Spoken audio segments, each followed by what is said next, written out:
mi vida familiar y la discusión que teníamos con ya estamos transmitiendo, así que dejen de decir lo que estaban diciendo. Ya, les doy el ok para que empiecen, que se está redirigiendo. Un segundo.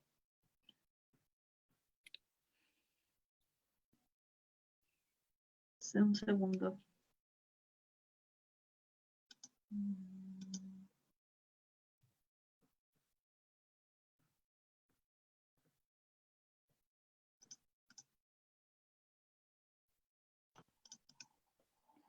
Ya estamos transmitiendo.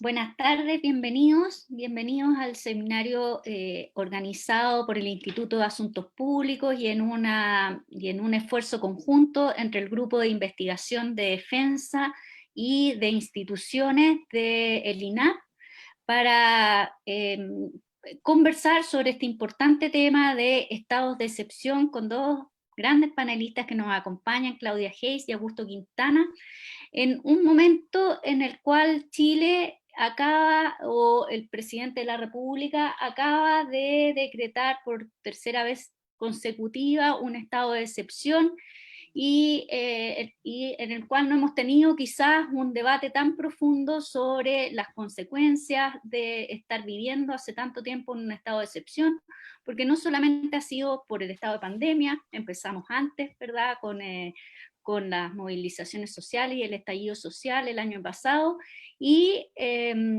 creo que amerita desde el punto de vista institucional y desde el punto de vista de qué significa esto para el sector defensa, una discusión más profunda sobre sus consecuencias, las condiciones en las cuales se deben dar los estados de excepción y especialmente en un país que goza de sus instituciones democráticas. Voy a dejar con Mireya Dávila, quien va a hacer la presentación de nuestros panelistas para que demos inicio a esta conversación.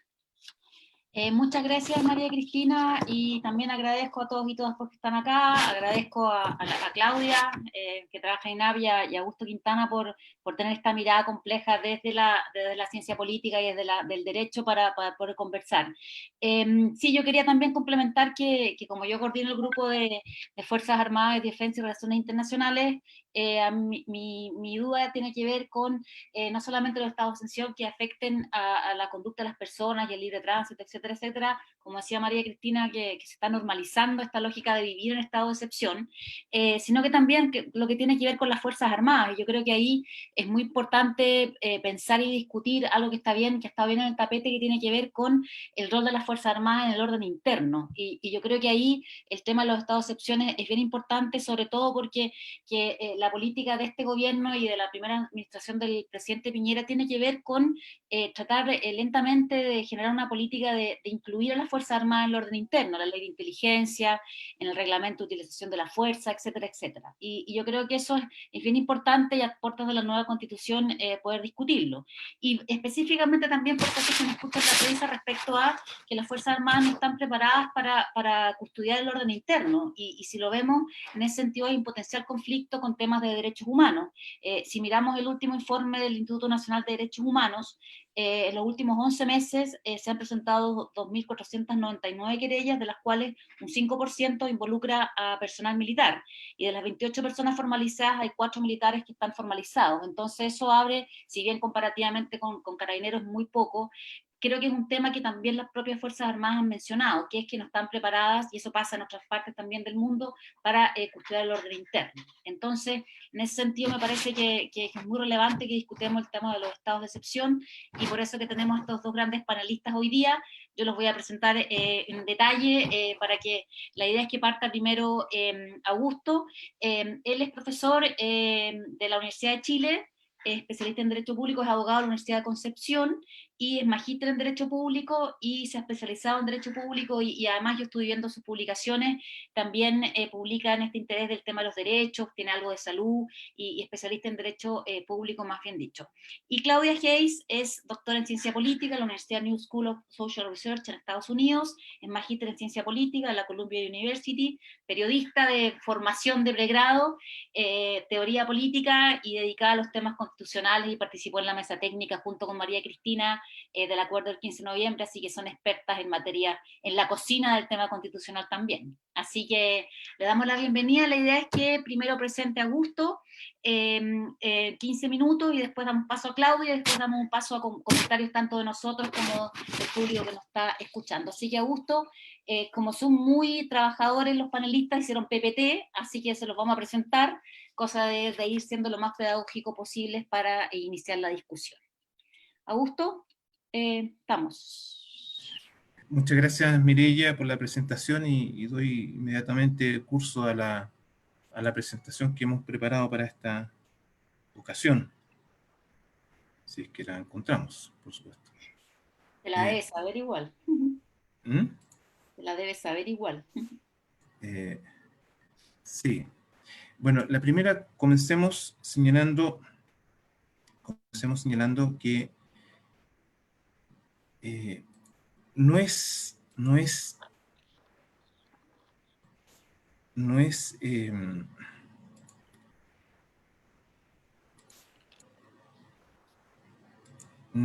habitual que las Fuerzas Armadas intervengan en materias de orden público. Y, sin embargo, existen en la Constitución una regla de excepción, dos reglas de excepción.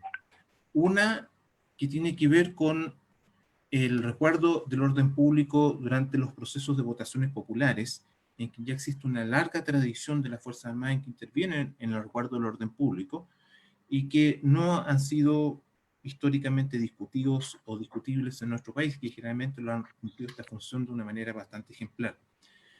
Sin embargo, existe una segunda circunstancia que también autoriza a las Fuerzas Armadas a intervenir en el resguardo del orden público, que es con motivo de los estados de excepción constitucional, y muy en particular en relación con tres estados de excepción constitucional, que son específicamente el estado de sitio, el estado de catástrofe y el estado de emergencia. En esos tres estados de excepción constitucionales, la Constitución y las normas complementarias autorizan a las Fuerzas Armadas a desempeñar funciones que son distintas de aquellas que les son inherentes en relación con la seguridad nacional y que comienzan a desempeñar atribuciones o funciones que más bien corresponden a las fuerzas de orden y seguridad pública. Por tanto, vamos a constreñir nuestra presentación a la circunstancia, al rol que les cumplen a las Fuerzas Armadas con motivo de estos estados de excepción. Sin embargo, queremos partir indicando que en la actualidad se yuxtaponen cuatro normas o estatutos o regímenes extraordinarios o de excepción. Estamos viendo cuatro estatutos distintos de extraordinarios excepcionales y que están contemplados en nuestro ordenamiento jurídico. En primer lugar, por supuesto, estamos bajo un estado de excepción constitucional de catástrofe. Adicionalmente, estamos bajo un sistema de alerta sanitaria que se regula, como vamos a ver, en el Código Sanitario. También estamos, y se ha declarado, una zona de catástrofe, con arreglo a una ley especial que vamos a mencionar, y adicionalmente estamos también bajo un estado de emergencia económica, en función también de una norma constitucional que autoriza el presidente de la República para declararlo. Entonces estamos frente a cuatro regímenes extraordinarios. Y quiero plantear esto como partida porque no es fácil distinguir qué atribuciones se ejercen y con ocasión de qué ordenamiento jurídico. Porque vamos a ver que todos los días se disponen cuarentenas, salidas de cuarentenas paso a paso, controles sanitarios. Todo pareciera indicar de que esas atribuciones derivan del Código Sanitario. Sin embargo, un examen un poquitito más minucioso de este código permite concluir que no todas las medidas que está disponiendo el Ministerio de Salud se corresponden con las atribuciones que emanan del Código Sanitario.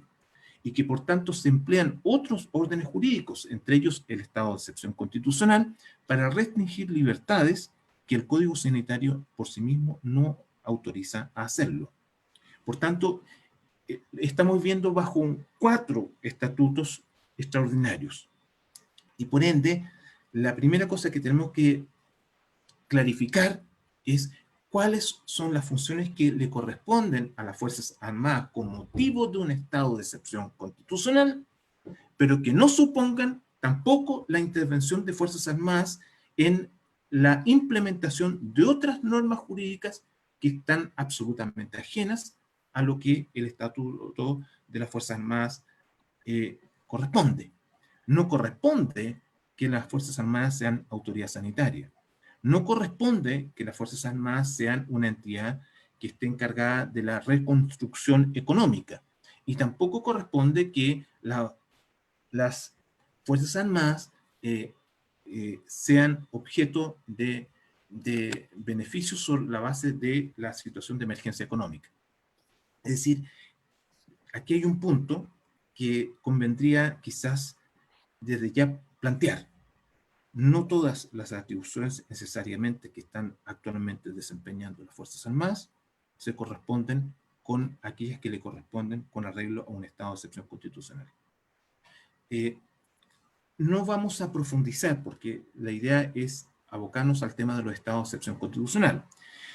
No vamos a profundizar, por tanto, respecto a los otros estatutos extraordinarios, de atribuciones extraordinarias, que están actualmente aplicándose. Pero sí queremos hacer mención, y por tanto, de plantear desde ya este punto, que va más allá del resguardo del orden público. El estado de excepción constitucional está regulado principalmente en nuestra Constitución, también en una ley orgánica constitucional y también en un decreto supremo que es el que vamos a comentar al final. El estado de alerta sanitaria está regulado, entre comillas, y está puesto alerta sanitaria entre comillas, porque el Código Sanitario no regula un estado de alerta sanitaria. Sin embargo, desde el punto de vista comunicacional periodístico, se ha conocido como alerta sanitaria a las atribuciones extraordinarias que concede el Código Sanitario al presidente de la República para que éste pueda delegar determinadas atribuciones en los servicios de salud, en las autoridades de salud, y a eso se le ha llamado alerta sanitaria desde el punto de vista periodístico, pero el Código Sanitario en ninguna parte emplea la expresión alerta sanitaria. También existe una declaración de zona de catástrofe que establece y le concede al presidente de la República y a las autoridades que allí se indican atribuciones especiales, extraordinarias, con motivo de una catástrofe. La pandemia ha dado lugar a una catástrofe y así el presidente de la República declaró que se encuentra el país bajo una zona de catástrofe y por ende se está empleando también el estatuto especial y las atribuciones extraordinarias que concede la ley 16.282. Y finalmente también estamos bajo el decreto de emergencia económica o de excepción presupuestaria, que es el famoso 2% constitucional, que autoriza al presidente de la República para invertir fondos sin que estén previamente asignados en la ley de presupuestos. Entre ellos, entre otras tantas hipótesis, cuando nos enfrentemos ante una calamidad pública, lo que efectivamente acontece el día de hoy. Decíamos que nos vamos a concentrar en los estados de excepción constitucional, que son 4. 2 de los cuales clarísimamente hemos conocido en el último tiempo, y que tiene que ver con el estado de catástrofe y la emergencia, Pero también, en teoría, se debe considerar la posibilidad de la hipótesis de que se intervengan las Fuerzas Armadas en un estado de sitio y cumplen acá funciones de orden público, resguardo del orden público. Esto obedece a la circunstancia que el estado de sitio concurre en 2 hipótesis. Cuando existe una guerra interna, lo que por supuesto no acontece en Chile, o bien acontece una grave conmoción interna. Es un alcance, no es lo mismo guerra interna que grave conmoción interna. La guerra interna supone 2 grupos armados que se encuentran actualmente en situación bélica dentro de nuestro país, una guerra civil. La grave conmoción interna no tiene esa connotación, pero es una connotación, por supuesto, muy grave. El estado de catástrofe, sin embargo, procede cuando se trata de una calamidad pública, como puede ser y es, sin duda, la pandemia. Y también el estado de emergencia procede por grave alteración del orden público o de grave daño para la seguridad de la nación.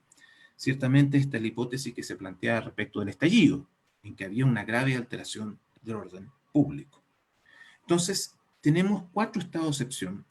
En los 4 pueden intervenir las Fuerzas Armadas, por supuesto, en el estado de asamblea, que estamos frente a una hipótesis de guerra exterior. Ahí clarísimamente estamos en la hipótesis de la naturaleza intrínseca de las Fuerzas Armadas. Pero 3 de estados de excepción dicen relación con, o pueden decir relación con el resguardo del orden público. En estos estados de excepción, las Fuerzas Armadas pueden tener intervención. ¿Qué intervención es la que queremos comentar? La primera cosa que tenemos que aludir es que, respecto de esto, es que nos vamos a aludir a las funciones que le corresponden a las Fuerzas Armadas durante 3 estados de excepción. Pero antes de eso, quiero hacer un alcance. Que los estados de excepción se encuentran regulados en el capítulo 4 de nuestra Constitución, que dice relación con el gobierno. Cuando se discute, se habla de los estados de excepción constitucional, se puede analizar desde 2 perspectivas distintas. La primera perspectiva es cuando aludimos a atribuciones de órganos de gobierno, y por tanto, en ese sentido, es correcto incorporar la regulación de los estados de excepción constitucional en el capítulo relativo al gobierno. Pero en estricto sentido, los estados de excepción constitucionales constituyen reglas restrictivas de derechos constitucionales. Por tanto, también, y quizás sería más propio regular los estados de excepción constitucionales en capítulos relativos a los derechos y deberes constitucionales, es decir, capítulo 3. Entonces, hay 2 maneras de encarar la conversación sobre los estados de excepción constitucionales, como facultades extraordinarias o bien como restricciones a derechos fundamentales. Hay una larga discusión sobre este punto, no vamos a hacer alcance a ello, sin embargo, está actualmente contemplada en el capítulo relativo al gobierno. Segundo alcance que queremos hacer también es que la regulación de los estados de excepción constitucional tiene, para aquellas personas que tenemos un poquito más de edad, una connotación cultural y una derivada de experiencias pasadas que es difícil desprenderse. Cuando se establece la actual regulación de los estados de excepción constitucional, Chile se encontraba bajo un estado de excepción constitucional. Es decir, cuando se entra en vigor la actual constitución, Chile se encontraba bajo un estado de excepción constitucional, por no decir directamente una dictadura. Y ciertamente es en ese contexto que se aprueba una constitución. Y adicionalmente cohabitó o cohabitaron los estados de excepción constitucional que se sucedieron de forma ininterrumpida prácticamente durante toda la secuela de la dictadura, cohabitó con una disposición transitoria de la Constitución que establecía atribuciones extraordinarias al presidente de la República en ese periodo para hacer excepción a las normas constitucionales vigentes. Es decir, la norma, el artículo 24 transitorio, la disposición transitoria 24, que le concedía las características de dictadura a la dictadura. Y ciertamente cohabitaron los estados de excepción constitucional con esta disposición transitoria. Y por ende, la experiencia práctica o la cultural que tenemos los chilenos de las últimas generaciones con la vigencia de los estados de excepción constitucional se produce con esta cohabitación con lo que fue la disposición transitoria 24.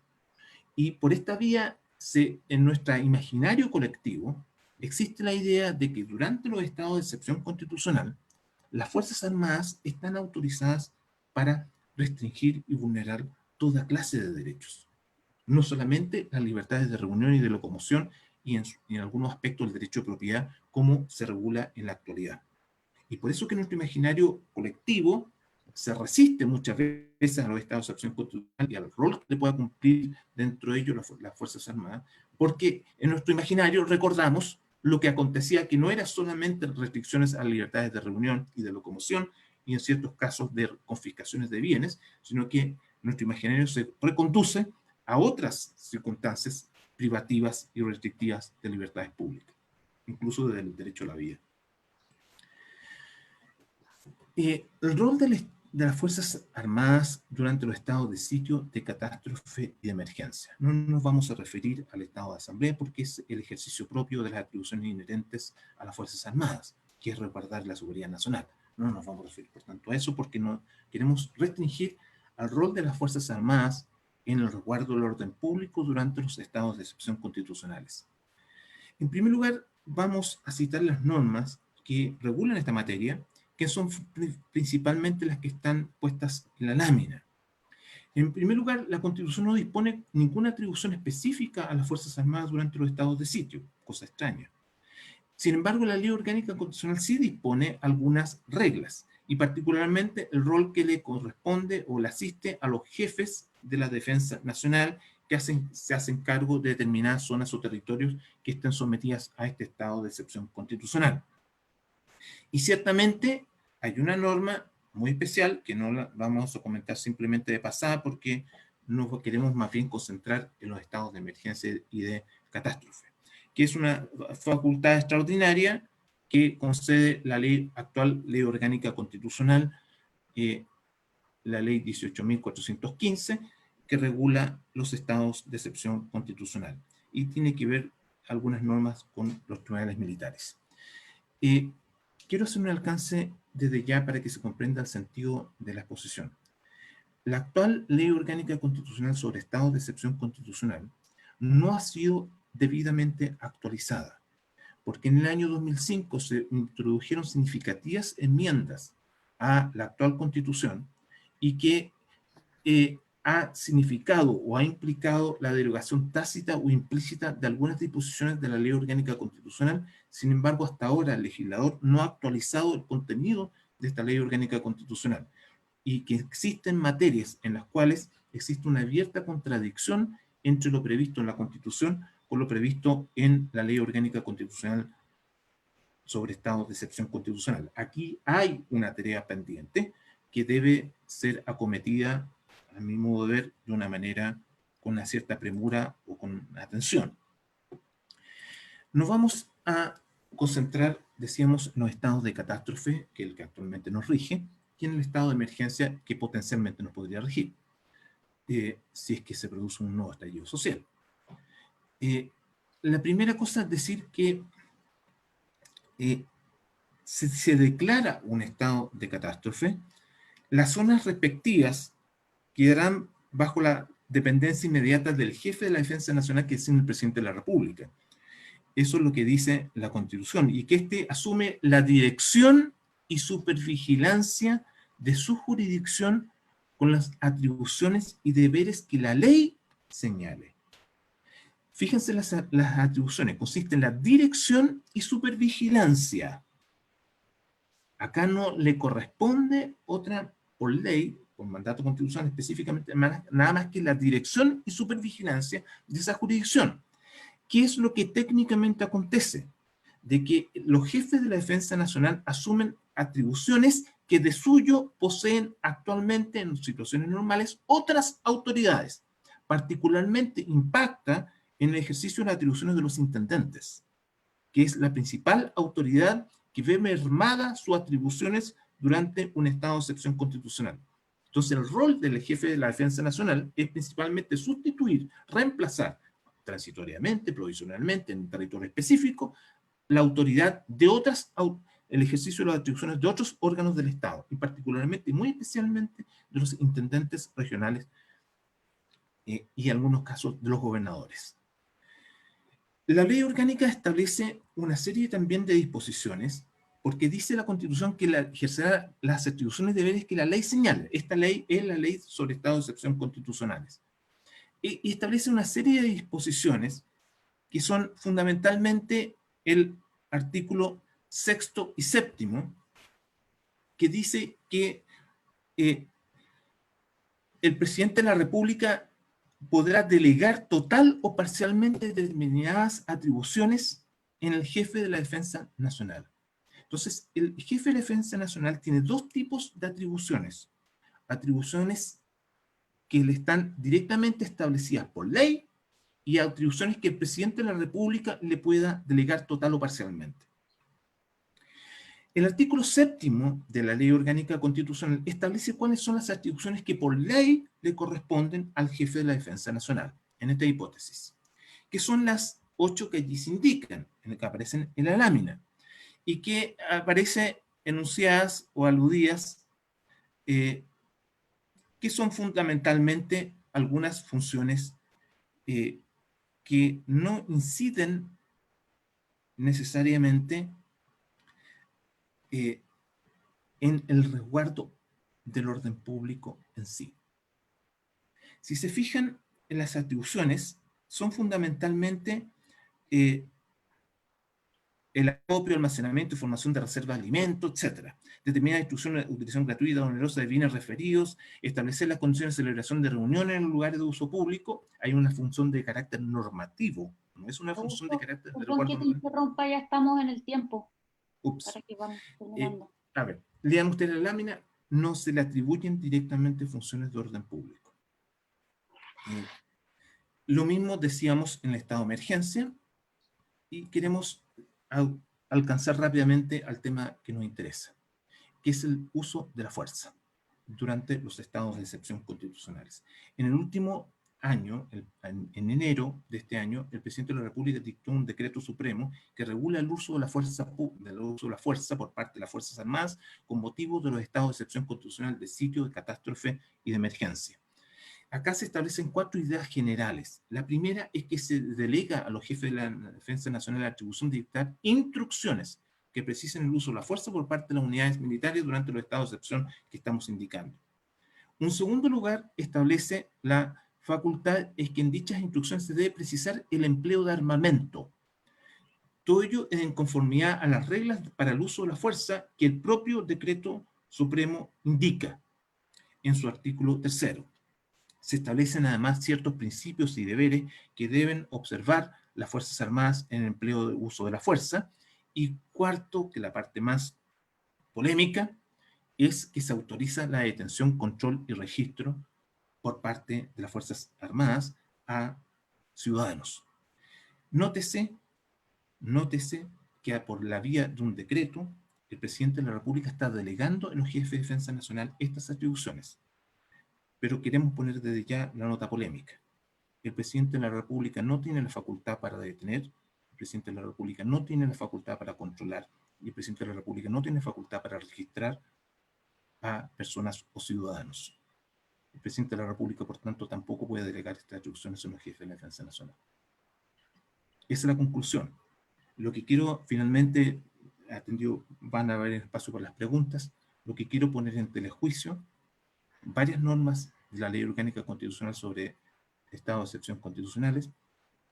Estimo que este decreto supremo clarísimamente es inconstitucional, y ciertamente ello ha quedado en evidencia en una sentencia del Tribunal Constitucional reciente, en la cual puso en cuestión la conducta delictiva, la detención de personas y el procesamiento y la investigación y la imputación de ciertas personas sobre la base de haber cometido un delito de quebrantamiento de cuarentenas en circunstancias que, a juicio del Tribunal Constitucional, esto a lo sumo constituye una falta, pero nunca un delito, y por tanto no corresponde la detención de personas por la supuesta comisión de un delito cuya constitucionalidad no está claramente prevista regularmente por el legislador, y que tratándose de infracciones o faltas no corresponde la detención de personas. Mire, vamos a concluir indicando, simplemente para dar espacio a las preguntas y respuestas, indicando que ciertamente el rol que le corresponde a las Fuerzas Armadas en los estados de excepción constitucional están claramente precisados en la Constitución y en la Ley Orgánica Constitucional respectiva, y muchas de las actuales atribuciones que están cumpliendo las Fuerzas Armadas no son ni se corresponden con las previstas en la Constitución y en la ley. Muchas gracias, Augusto. Interesante la reflexión, porque desde la ciencia política uno se pregunta por qué. ¿Por qué la lógica del poder lo ha permitido también así? Así que muchas gracias, y después yo creo que en el debate y preguntas vamos a seguir comentándolo. Profesora Hayes. tiene el micrófono para usted.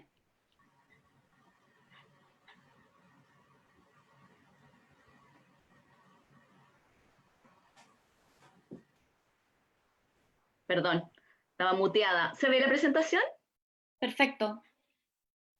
Bueno, primero muchas gracias a los grupos de investigación de instituciones políticas del que yo formo parte, o sea, me agradezco a mí misma, y de Defensa, Fuerzas Armadas y Relaciones Internacionales por esta invitación. Es un honor estar con el... Te vamos a incorporar, claro, no te preocupes. Un honor estar aquí presentando con el profesor Quintana, que nos ha mostrado la complejidad jurídica que tiene este tema, cómo se superponen normas unas sobre otras, y lo difícil que es para un ciudadano o una ciudadana entender esto, y yo creo que eso pone el énfasis en lo importante que es que la autoridad lo explique, que la autoridad haga parte de la ciudadanía de lo que está ocurriendo en el uso de estas normas extraordinarias por situaciones de crisis. Algunos antecedentes en los debates sobre estados de excepción tienen que ver con la justificación de la excepción. ¿Por qué se establecen estas normas que suspenden derechos y que suspenden garantías constitucionales? Bueno, lo que justifica desde el constitucionalismo democrático es el uso de estas normas, y lo que hace que no sean vistas como abusos de autoridad o como simplemente ejercicio, una usurpación de facultades, digamos, por las personas que están en el poder, es su carácter preservacionista, es decir, es la idea de que frente a la crisis política, los sistemas políticos regulan cauces de acción, cursos de acción, para que quien está en el poder al momento de tener que enfrentar la crisis tenga algunas normas predeterminadas de acción, y de alguna manera se limite su propio actuar en el estado de excepción. Esta idea de un estado de excepción que busca preservar el estado de cosas anterior a la crisis viene del modelo de la dictadura romana, en la República de Roma, donde existían instituciones como el Senado, los tribunos de la plebe, en la antigüedad clásica, digamos, y los cónsules que intervenían en esta institución, y lo que hizo la República de Roma fue establecer un procedimiento institucional donde intervenían lo que en ese contexto eran los tres poderes públicos, podríamos decir, que eran el Senado, los tribunos y los cónsules, en el manejo de crisis políticas que se entendían principalmente como amenazas a la supervivencia de la comunidad política. Las principales causales de dictadura en Roma eran justamente la invasión bárbara, o sea, situaciones de invasión externa, lo que sería nuestro estado de asamblea, digamos, de guerra externa, donde se suspendían entonces las instituciones normales de la República y se nombraba un dictador por un periodo máximo de 6 meses para que restableciera el orden y echara a los bárbaros. Y la pandemia también es una causal importante del uso de la dictadura en la antigua Roma. En el año 21, Carl Schmitt, este jurista alemán que está bastante asociado al nazismo, hizo una diferencia entre dictadura comisaria y dictadura soberana, que ha sido muy influyente en la teoría de los estados de excepción y de la relación entre excepción y dictadura. ¿Hasta qué nivel es posible que institucionalmente se restrinja el poder público en una situación de excepción, o si simplemente esto significa suspender el derecho? Y Schmitt diferenció la dictadura comisaria, que sería el equivalente a esta idea preservadora, digamos, del estado de excepción, de la dictadura soberana. La dictadura soberana de Schmitt es lo que nosotros llamamos dictadura, una dictadura donde no hay leyes, no hay normas, no hay limitaciones institucionales. Entonces la dictadura soberana sí produce cambios duraderos en el sistema político. La dictadura comisaria, en cambio, busca restablecer el orden anterior a la crisis. Hay todo un debate teórico entre el pensamiento liberal y el pensamiento republicano, donde los liberales en general son más bien reacios a codificar la excepción en este tipo de normas. Un ejemplo de eso en el pensamiento clásico liberal temprano, digamos, Benjamin Constant, que decía que cualquier forma de darle forma jurídica a estos poderes iba a llevar a la usurpación del poder, y que por lo tanto era mejor no regular la excepción y enfrentar las crisis con las herramientas del Estado de Derecho normal. Mientras que el pensamiento republicano, a partir de autores como Maquiavelo, como Rousseau, ha sostenido que es mejor que las instituciones traten de prever la crisis justamente para enfrentar eficientemente la crisis y al mismo tiempo impedir la usurpación del poder.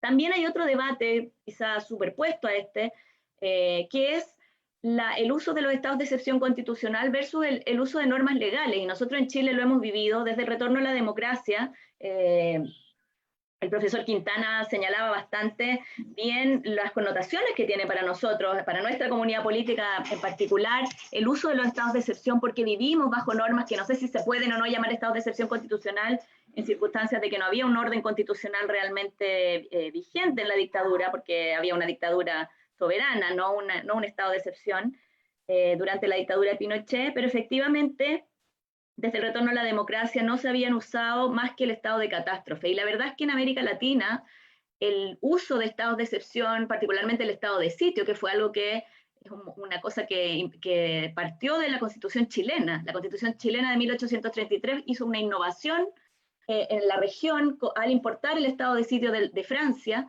y después fue imitada por gran parte del constitucionalismo latinoamericano, que le da mucho poder al presidente, poder bastante autónomo, digamos, al presidente, sin contrapeso. Y la verdad es que nosotros en Chile lo que habíamos tenido hasta ahora era más bien el uso de normas legales que se podrían considerar de excepción. Hay normas de excepción, ahora lo estamos viviendo con el tema sanitario, pero está la legislación antiterrorista, está la legislación de seguridad interior, hay normas en la ley de control de armas que tienen un carácter afín con los estados de excepción constitucional en términos de contraponer la idea de seguridad o seguridad pública con la libertad y con las garantías constitucionales. Y por último, otro antecedente importante en el debate general sobre los estados de excepción es que se asocian usualmente al poder presidencial. Y en ese sentido, el debate sobre el hiperpresidencialismo, que va a venir probablemente en la discusión constitucional en Chile, si es que gana el apruebo y si es que funciona con normalidad la Convención Constitucional, va a estar vinculada con el uso de los estados de excepción como característica de las facultades presidenciales y del poder presidencial. Aquí tengo voy a pasar muy rápido sobre esto. La verdad es que la estructura actual que describía el profesor Quintana de los estados de excepción de la Constitución del 80 fue una innovación respecto de las constituciones anteriores. Las del 33 y las del 25 consideraban las leyes de facultades extraordinarias y, como les decía, el estado de sitio que surgió con la Constitución del 33, las facultades extraordinarias ya estaban en la Constitución de 1828, que es la que el 33 vino a reemplazar. Y el estado de asamblea partió siendo una ordenanza militar realmente y con la reforma constitucional de 1874 se hace camino hasta la Constitución y aparece como un estado de excepción propiamente en la Constitución para la causal de guerra externa. El estado de sitio también desde el principio estaba, desde la Constitución del 33, pensado para, al principio, ataque exterior o sublevación interna, las dos causales. Pero generalmente el estado de sitio tuvo un uso en Chile más bien asociado a la represión política y al control de la oposición política. Y ahí está, yo creo, un problema central en el debate sobre los estados de excepción, que es el uso político de las Fuerzas Armadas y la relación entre las Fuerzas Armadas, la Presidencia de la República como órgano político y la legitimidad, en el fondo, del uso de estas herramientas que recurren a la fuerza. El estado de catástrofe, por otro lado, surgió con la Constitución del 80, ya estaba antes como leyes de facultades extraordinarias. Lo que hizo la Constitución del 80 fue tomar una serie de causales para el uso de leyes de facultades extraordinarias que se habían desarrollado bajo la Constitución del 25. Con la Constitución del 25 proliferaron las leyes de facultades extraordinarias, incluso el estado de emergencia surgió a partir de la Constitución del 25 como una ley de facultades extraordinarias, pero no era un estado de excepción constitucional propiamente. Y entonces se eliminaron con la Constitución del 80 las facultades extraordinarias y se establecieron estas 4 causales específicas para la declaración de estados de excepción constitucional, que son la guerra externa, guerra interna, conmoción interior, calamidad pública y el estado de emergencia, que tiene como causa la grave alteración del orden público, daño o peligro para la seguridad nacional por causa externa o interna, así estaba en la reforma del 89. Las reformas del año 2005 fueron muy importantes, modificaron bastante los estados de excepción constitucional. Aquí tengo cómo están hoy día los estados de excepción en nuestra Constitución. Los estados de asamblea, sitio, catástrofe y emergencia están regulados entre el artículo 39 y el 45 de la Constitución. Los decreta el presidente. Si ustedes se fijan, emergencia lo decreta el presidente directamente, sin la autorización del Congreso. Sitio lo decreta el presidente con acuerdo del Congreso. Y hay un artículo de Gonzalo García, que fue una de las personas que participó en la reforma constitucional del 2005, y que ahora es un integrante del Tribunal Constitucional, que el profesor García señala en ese artículo, en un libro sobre la reforma constitucional del 2005, que el estado de emergencia es una especie, no lo dice con estas palabras, por supuesto, porque es una persona seria, no como yo, pero dice que el estado de sitio es como el estado de emergencia es como un sitio chico, es como un estado de sitio más tenue. Entonces restringe solamente las libertades de locomoción y de reunión, a diferencia de sitio que restringe muchas más libertades, permite arrestar personas en lugares que la ley determine que no sean cárceles, permite suspender o restringir el ejercicio del derecho a reunión. La emergencia solamente permite restringir, no suspender libertades de locomoción y de reunión, es mucho más restringida, pero al mismo tiempo es mucho más discrecional. Entonces da menos poder, pero la decreta el presidente por sí mismo. Y García en ese artículo argumenta que no hay una justificación en términos de que haya una causal distinta a la del sitio para tener un estado de sitio y un estado de emergencia diferenciado, y en ese sentido él propone simplemente eliminar el estado de emergencia. Bueno, y aquí entonces está en la reforma del 2005, como decía, es una reforma que García califica de garantista, es una reforma que estableció el control judicial ex post por primera vez en los estados de excepción en Chile, nunca había habido realmente control judicial, y que acortó y reguló la duración de los estados de excepción. Como se ve aquí, los estados de excepción duran, por ejemplo, sitio y emergencia 15 días, se pueden prorrogar, pero requieren aprobación del Congreso, etc. La reforma entonces del 2005 modificó de manera muy importante los estados de excepción, pero no se ha modificado, como señalaba el profesor Quintana, la ley orgánica constitucional que regula estos estados de excepción y que regula, como se explicó en bastante detalle en la presentación anterior, aspectos mucho más específicos, sobre todo los que tienen que ver con la delegación de facultades del presidente y el ejercicio de las atribuciones del jefe de la defensa, las facultades que tiene el jefe de la defensa nacional, que pues se convierte en el jefe de la zona en estado de excepción. El estado de excepción constitucional, uno podría entenderlo, si uno entiende el constitucionalismo como una forma de autorizar el poder público y al mismo tiempo limitar de una manera autolimitar, digamos, las decisiones que se pueden tomar en una democracia constitucional por mayoría, uno podría entender en esa misma línea el estado de excepción constitucional como una suerte de autolimitación democrática de aquello que los poderes constituidos están autorizados a hacer para superar amenazas graves a la existencia de la comunidad política. Y ahí, ya terminando mi presentación, creo que hay 4 nudos críticos que es importante tener en mente respecto de la codificación, regulación de los estados de excepción y respecto del debate que se vaya a dar sobre este tema en el proceso constituyente. Primero, el carácter preservador de los estados de excepción constitucional. Segundo, la responsabilidad política en el ejercicio de estas atribuciones extraordinarias. Tercero, la proporcionalidad y la eficacia en el uso de estados de excepción. Y por último, la rendición de cuentas y la transparencia. Y una breve palabra sobre cada uno de estos puntos. El carácter preservador, sin duda, que es problemático. O sea, Clinton Rossiter, que es un constitucionalista estadounidense que escribió un conocido libro que se llama Dictadura Constitucional, digamos, inspirado en la posguerra, posterior a la Segunda Guerra Mundial, y en los efectos que tuvo el uso de facultades extraordinarias durante la Segunda Guerra Mundial. Rossiter dice que cada emergencia deja su marca en el modelo de gobierno constitucional y en la sociedad democrática.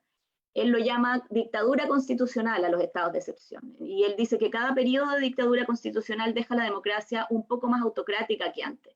O sea, como que de alguna forma es inevitable que haya un cierto efecto duradero de las medidas de emergencia, y esta idea entonces de que el estado de excepción es como una cosa limpia que permite simplemente preservar el estado de cosas anterior y volver a la situación anterior a la crisis, de alguna manera es una ficción, y la historia demuestra, de hecho ese libro es un análisis comparado de 4 democracias y cómo enfrentaron la Segunda Guerra y cómo eso afectó su sistema político. Él dice, bueno, las democracias sobrevivieron, siguieron siendo democráticas, sin embargo, tuvo un efecto duradero el estado de excepción. Y en la misma línea, Kim Lane Shepley, esta vez escribiendo después de los ataques terroristas a las Torres Gemelas, que iniciaron una guerra contra el terrorismo en Estados Unidos y una serie de medidas extraordinarias, a pesar de que Estados Unidos no tiene estado de excepción constitucional como los que conocemos nosotros.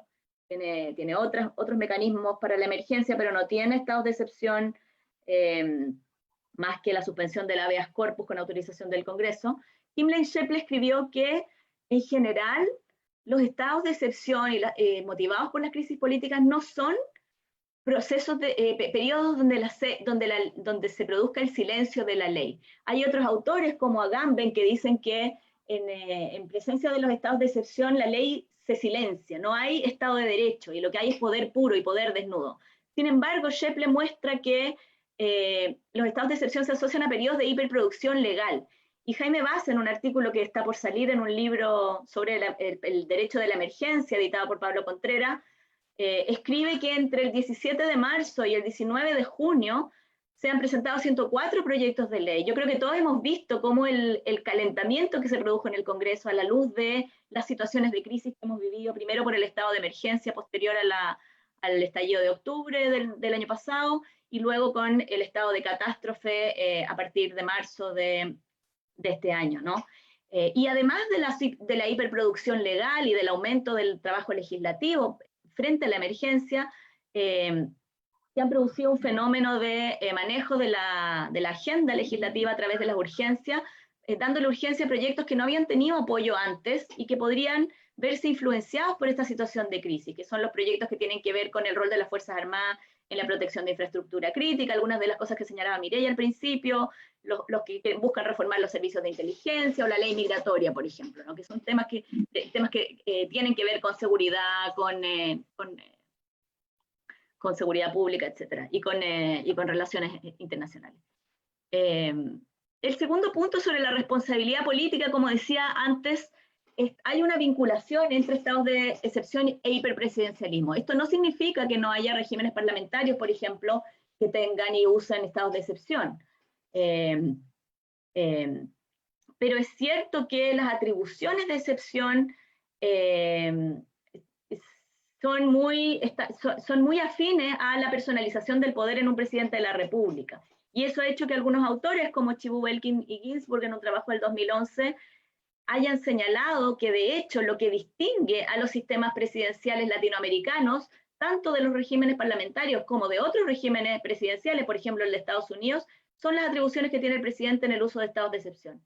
Es decir, el análisis del presidencialismo y en particular del hiperpresidencialismo no se reduce a las facultades legislativas, el uso de veto, etcétera, sino que el tema de el poder recurrir a las Fuerzas Armadas y el nivel de discrecionalidad en el uso de los estados de excepción es una característica muy importante del hiperpresidencialismo latinoamericano. Y en ese sentido, y yo creo que esto está también detrás del movimiento hacia la nueva constitución, parece razonable fortalecer el rol del Congreso. Esto es una tendencia internacional y también una tendencia que se ha visto en Chile, en varios sectores políticos, a buscar moderar el presidencialismo y también buscar moderar la discrecionalidad en el uso de los estados de excepción, y en este sentido también aumentar el control judicial, que es algo que ya inició, digamos, de alguna forma, la reforma del 2005 es una tendencia que seguramente se va a discutir en el proceso constituyente.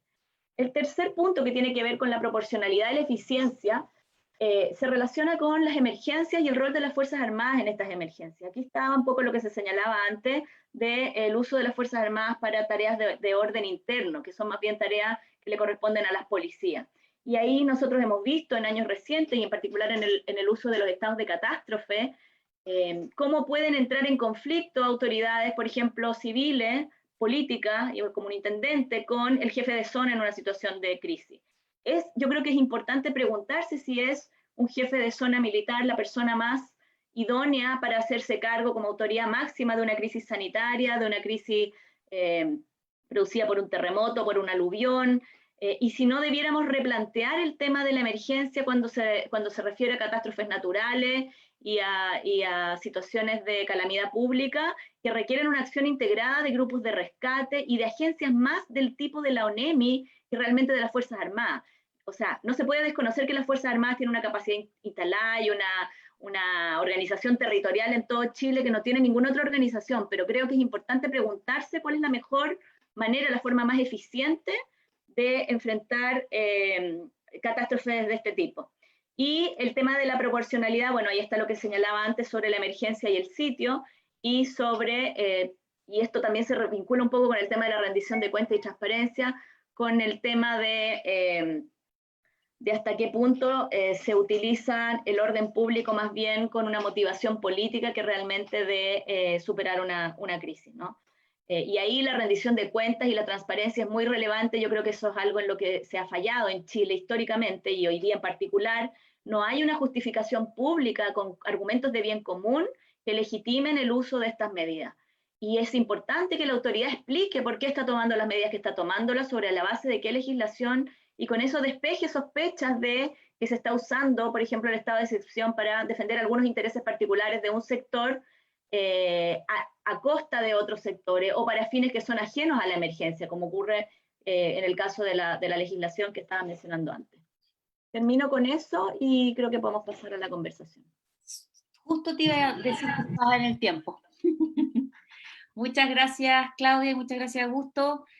También la mirada de la Claudia complementa la del profesor Quintana, así que tenemos varias preguntas y comentarios. María Cristina, partes tú y sigo yo, ¿te parece? Me parece. Bien, primero agradecer las muy buenas presentaciones, ¿verdad? Que se complementan en buena medida. La primera presentación hecha por Augusto, en la cual nos expone la complejidad jurídica que es en una democracia donde está en pleno funcionamiento el Estado de Derecho, introducir y aplicar medidas de estado de excepción, y esto como va en el fondo poniendo tensiones a la misma institucionalidad y a la normalidad en la cual la Constitución nos protege nuestros derechos y limita el poder, y esto genera como una suerte de lugar o ambiente desconocido para la ciudadanía, algo que Claudia desarrolla desde una perspectiva teórica y también histórica, ¿verdad? Y a partir de esto nos hace notar, ¿verdad?, los problemas que en la literatura se han tratado respecto de la aplicación de los estados de excepción, como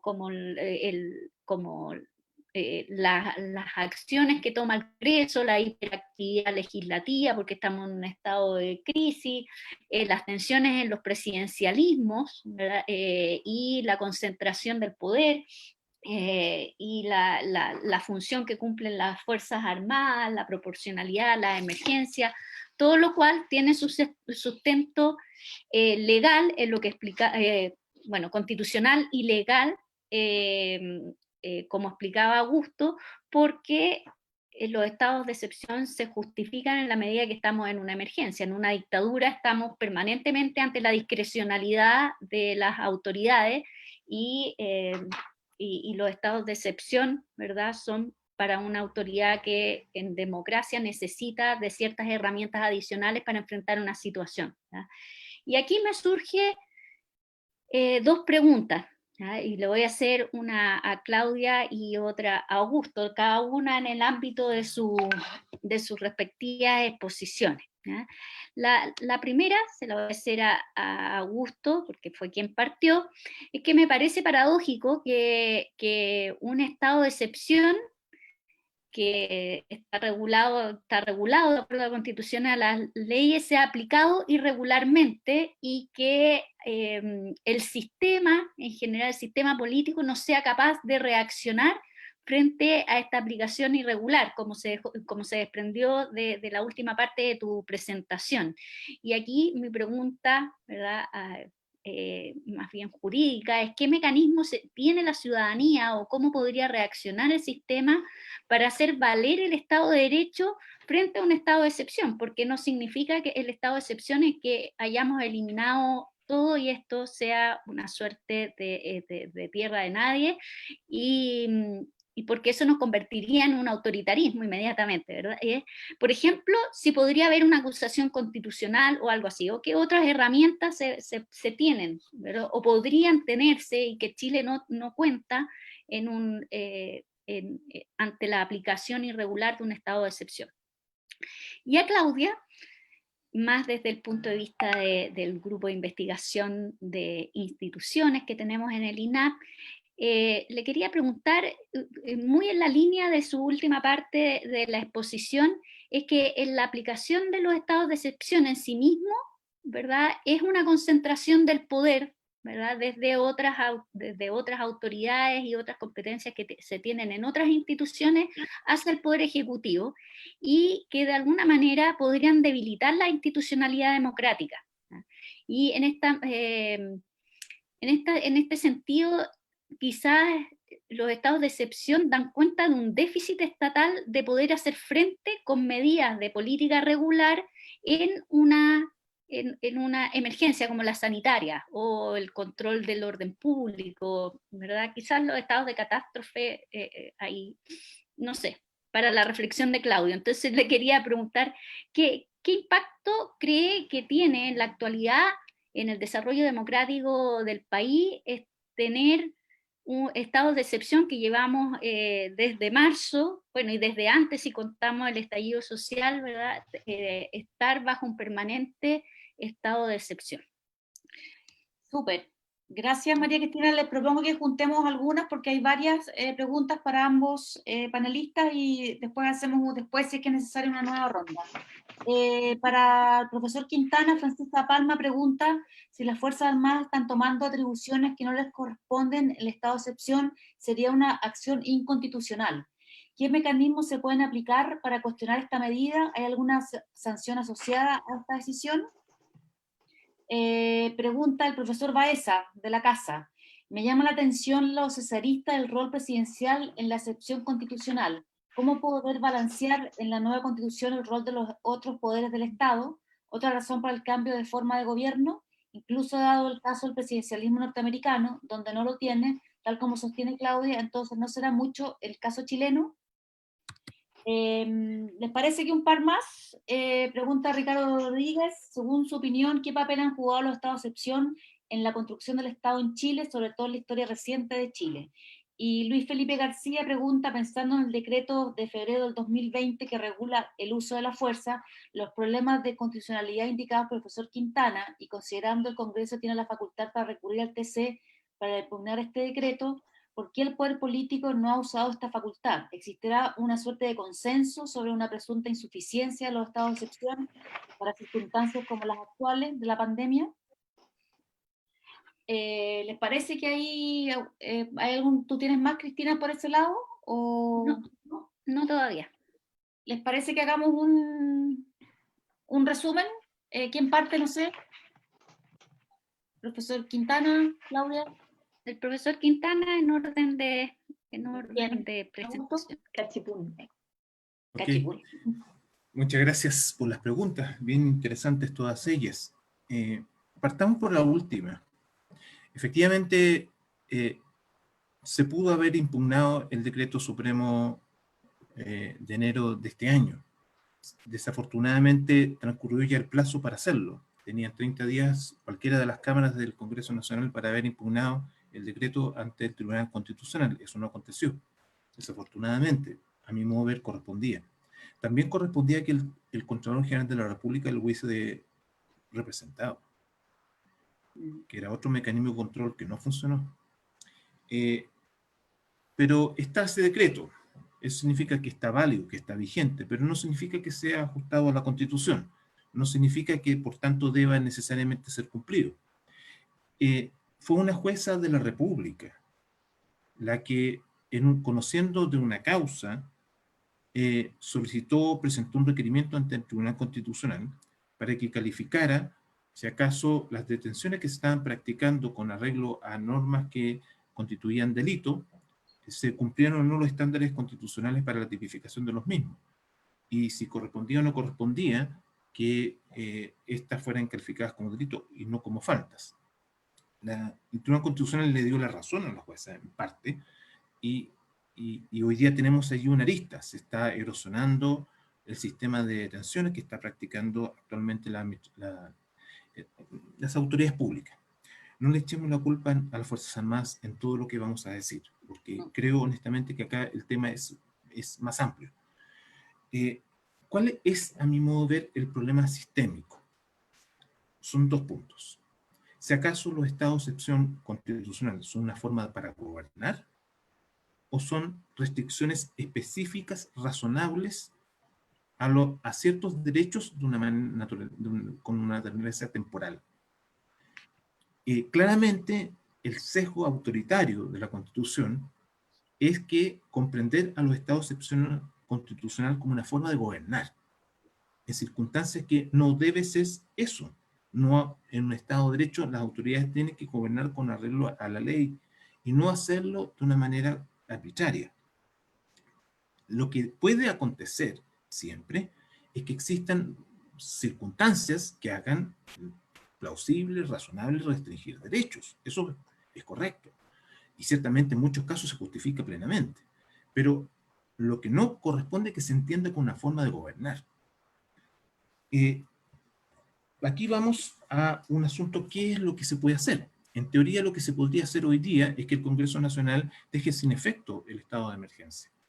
Tiene esa atribución, ya transcurrió un tiempo a partir del cual el Congreso Nacional puede actualmente dejar sin efecto esta medida del estado de catástrofe.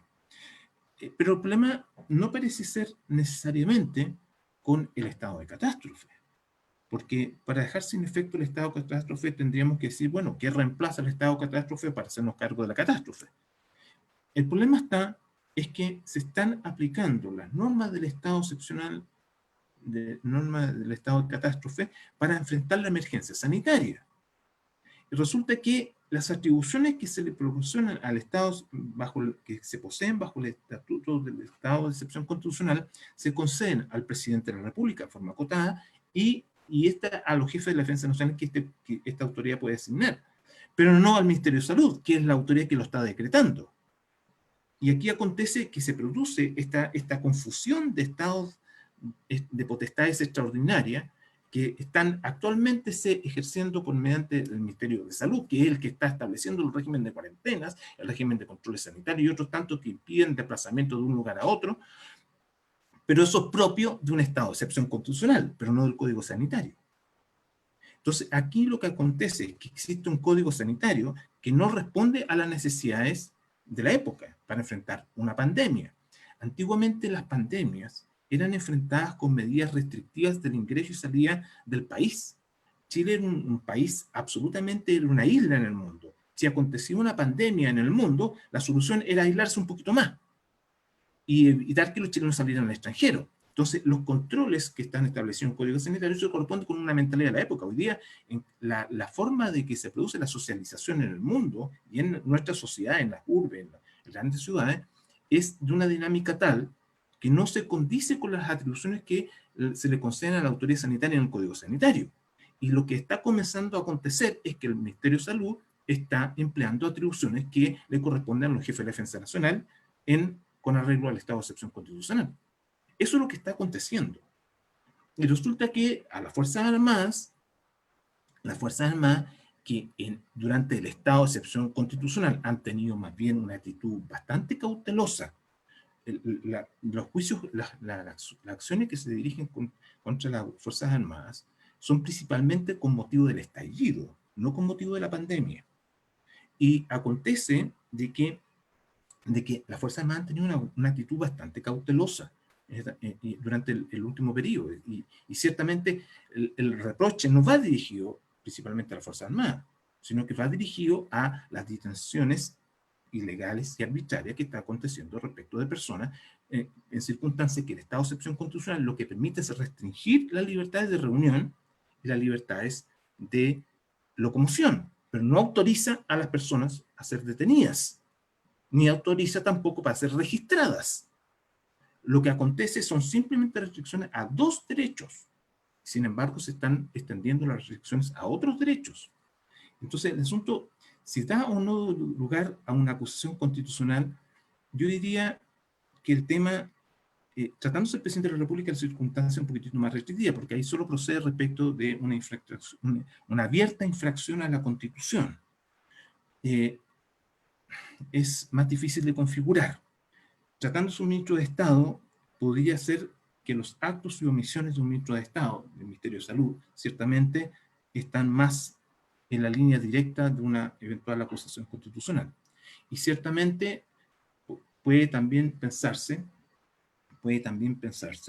y que debe ponerse en cuestión, aun cuando la Contraloría General de la República en algunos aspectos ha tenido un rol bastante significativo en restringir algunos de estos instrumentos, también le corresponde alguna responsabilidad por haber cursado el decreto del mes de enero de este año.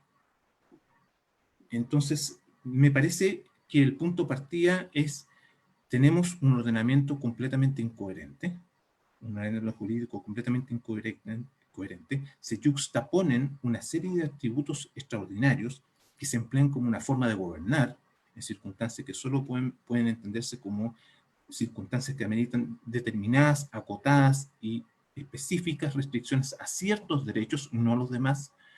Y claramente lo que hoy día, no sé si la solución es poner término, que el Congreso ponga término al estado de catástrofe. Más bien, me parece que la dirección y las señales deben estar dirigidas a exigir que cada autoridad ejerza las atribuciones que le corresponden con arreglo al Estado de Derecho, y no excederse en sus atribuciones, y particularmente exigir que el Ministerio de Salud actúe dentro del ámbito de sus atribuciones, y a los jefes de Defensa Nacional también, lo propio. Creo que va por ahí. Muchas gracias. Profesora Hayes. Bueno, me parece muy interesante la pregunta sobre si el uso de estados de excepción refleja una cierta debilidad institucional para enfrentar situaciones que tensionan al sistema político. Yo creo que es así. Los estados de excepción en general se plantean como una tensión entre seguridad y libertades, o derechos y garantías, ¿no? Donde ciertas garantías se suspenden en nombre de la seguridad. Pero yo creo que es evidente que cuando uno tiene un sistema más robusto, por ejemplo, para garantizar el orden público o para enfrentar la emergencia, debiera ser menos necesario recurrir a normas extraordinarias. Y en ese sentido, por ejemplo, si uno piensa en lo que conocemos en Chile históricamente como la República Autoritaria, bajo los primeros años de la Constitución del 33, nos pasamos 30 años donde un tercio del periodo fue en estados de excepción constitucional. O sea, evidentemente eso es una falla, como decía el profesor Quintana, es el estado de excepción como forma de gobernar.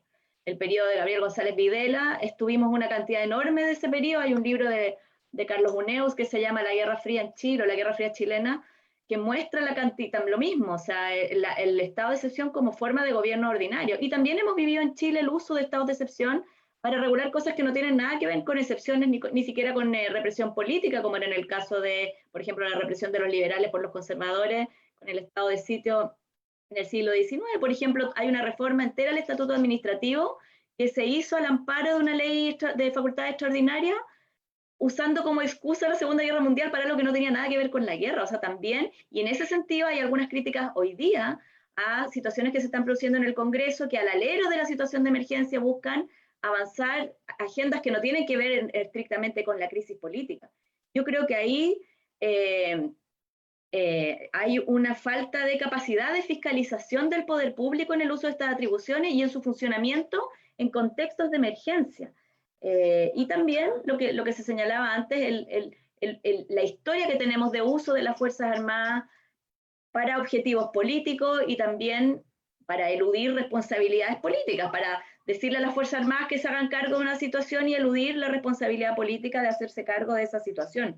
Yo creo que, por ejemplo, el sistema que tenemos de rendición de cuentas en el estado de catástrofe, que es después de la superada la crisis, el gobierno debe rendir cuenta al Congreso, es una situación que no se condice con la necesidad de transparencia y de información que tenemos hoy día. La rendición de cuentas debiera ser permanente, debiera ser al Congreso y a la ciudadanía, y debiera haber mucha más información, por ejemplo, información pública, por ejemplo, hoy día, para justificar los toques de queda. Llevamos meses con toques de queda nacionales. En algunas zonas se está hablando, por ejemplo, de volver a los colegios. ¿Por qué no se informa cuál es la justificación de que se pueda volver a los colegios y no se reduzca el uso de toque de queda en esa zona? ¿Cuál es la información de la movilidad en las ciudades o de la movilidad en el país que hace que los horarios en que se establece el toque de queda sean los horarios adecuados? No hay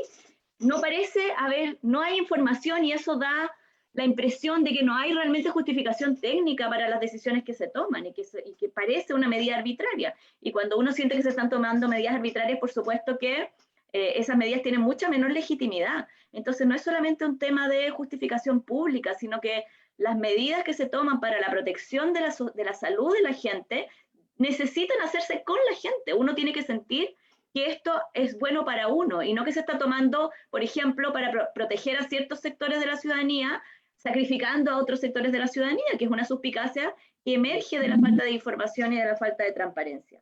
Yo creo que en el tema del conflicto que ha habido entre agencias de emergencia y, por ejemplo, jefes militares, es muy importante pensar hacia el futuro una regulación de la emergencia, de las situaciones de catástrofe en general y de la respuesta a las situaciones de crisis por calamidad pública distinta, que regule de mejor manera la relación entre las Fuerzas Armadas y las otras agencias de rescate, como la ONEMI. Yo creo que hay que fortalecer los sistemas para enfrentar la emergencia y no ante cualquier situación de crisis decir ya a las Fuerzas Armadas que se hagan cargo. Tampoco eso es justo para las Fuerzas Armadas. O sea, se critica mucho a las Fuerzas Armadas como que el abuso del poder, etcétera, pero eso es una responsabilidad política de las autoridades del país de fortalecer los sistemas de respuesta ante la crisis y no delegar esa responsabilidad en las Fuerzas Armadas que no están entrenadas para responder a ese tipo de situaciones y no tienen el equipamiento ni la formación. Y hay muchos avances. De hecho, nuestra propia revista de Gobierno y Gestión Pública, no sé cómo se llama, la revista del INAP va a sacar un número especial sobre formas de enfrentar la catástrofe. Yo creo que tiene que haber mucho más diálogo, dado que en América Latina, en las últimas décadas, las principales motivaciones del estado de excepción han sido situaciones de catástrofe. Necesitamos poner mucho más énfasis en cómo responder a las catástrofes y menos en la disputa cívico-militar, que tiene una connotación mucho más política. Entonces yo creo que hay que enfrentar con criterios de resolver la catástrofe, las situaciones de catástrofe, y con eso vamos a alivianar esta carga de los estados de excepción y el uso de la Fuerza Armada finalmente para resolver cualquier problema que se produce en el país. Súper. Por temas de tiempo, nos quedan un par de preguntas del tintero, pero para honrar los compromisos del tiempo, y estamos a la hora de almuerzo y Claudia tiene cosas que hacer, vamos a dejarlo hasta acá. Yo concuerdo con todo y muchas gracias, realmente fue súper útil porque hay un tema, en el tema de las Fuerzas Armadas, que tiene que ver con la función de defensa, y ahí vamos a hacer otros seminarios que profundizar esto, pero quiero agradecerles a Augusto, María Cristina y a la Claudia el tiempo, la reflexión, y nada, nos seguiremos encontrándonos en las próximas oportunidades. Muchas gracias. Que estén muy bien, gracias. Que estén súper bien. Cuídense. Gracias, Muchas Mariana, gracias. por la transmisión a nuestra periodista de INAP. Que estén muy bien. Chao, chao.